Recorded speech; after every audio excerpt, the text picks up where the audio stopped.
you can't watch the Super Bowl without having at least a little bet on the side. This is Brad Powers in the pregame.com studios just off the Vegas Strip. We're talking Super Bowl 51, and finally, we're going to give you our side pick for the Super Bowl between the Falcons and the Patriots. Now, Brad, I know for a fact you, like many pros, have much bigger bets on select prop bets where you have huge edges. But who do you like on this side? We're going to take the underdog. That's right. We're going to take the Falcons plus the points here, +3. But let's talk about their opponent, New England. You look at the Brady and Belichick era. They've won their Super Bowls straight up. They've gone 4-2. But they haven't won them where it counts specifically for our purposes in Vegas. In fact, they're 0-4 against the spread as a Super Bowl favorite in the Brady-Belichick era.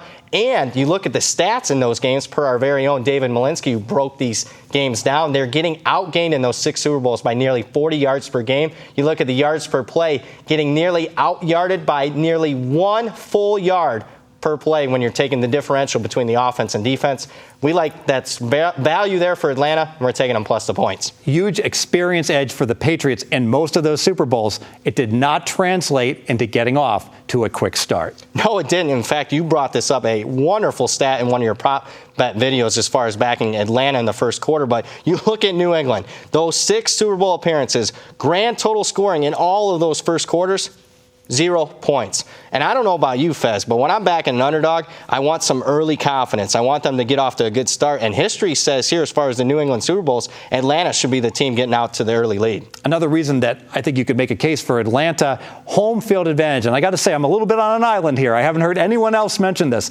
I think they get a 1-point home field advantage for playing the game in Houston. Let me make my case. Obviously, the Patriots travel well. Atlanta, starved for a championship. They're going to travel well, but it's the locals in Houston. I don't think that they like the Patriots. I don't think they like Brady. I don't think they like Giselle. And I think they're going to root for the underdog Falcons here. I think that's worth half a point. The game being in a dome, that's what Atlanta's used to. Very precision offense.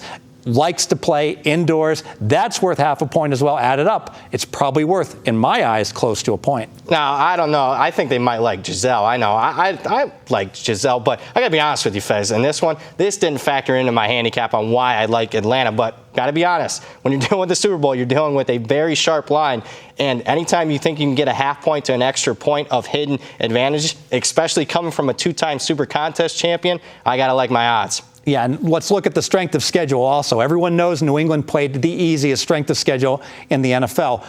On the defensive side, they have the number 1 ranked defense. Well, they got to play against the weakest offenses in the NFL, and more significantly, the weakest quarterbacks. 1 game at home against Russell Wilson during the regular season and a whole bunch of stiffs. And what's really, I know we normalize their stats based upon that, but what we don't adjust for enough, I think, is the shock they're going to have facing this Atlanta Falcon offense. No question about it. And one thing I think the media is getting wrong in the build-up to the Super Bowl is they're all talking about the number 1 scoring offense in Atlanta against the number 1 scoring defense in New England. We talked about this in a video. Make sure you're checking it out. But that's not necessarily the case. Keep in mind that number 1 scoring defense, probably if you normalize the stats, is maybe borderline top 5, top 10 because of that opposing slate of weak offenses. Call it number 8. Your number 2 handicap. Number 2 handicap, I think we have an overvalued factor here, and it's the Atlanta Super Bowl inexperience. I don't think it's that big of a factor because you look at their head coach, the guy at the top, the guy that's running the show as far as all their activities leading up to it, Quinn, who was a defensive coordinator at Seattle. This is his 3rd Super Bowl in 4 years. And also, I like the fact that he prepped for this New England offensive personnel in the Super Bowl just 2 years ago. And look at the media talking about Ryan. Oh, all the pressure's on Ryan. No, all the pressure was on Ryan. He had a crappy playoff record. They called him a choker, that he wasn't Matty Ice. He is past that. He's got 2 key wins. He's made it to the Super Bowl. This is gravy. I think he'll be facing less pressure, even though this is the big game. Yeah, and you look at New England as far as they've had the Super Bowl experience edge over a lot of teams that have been playing relatively in their first Super Bowls. You look at the Carolina team, didn't have a lot of Super Bowl experience. You look at Philadelphia, didn't have Super Bowl experience. The Giants, the first time they played them, didn't have Super Bowl experience. What did New England do in those games despite having that experience edge? They went 0-3 against the spread.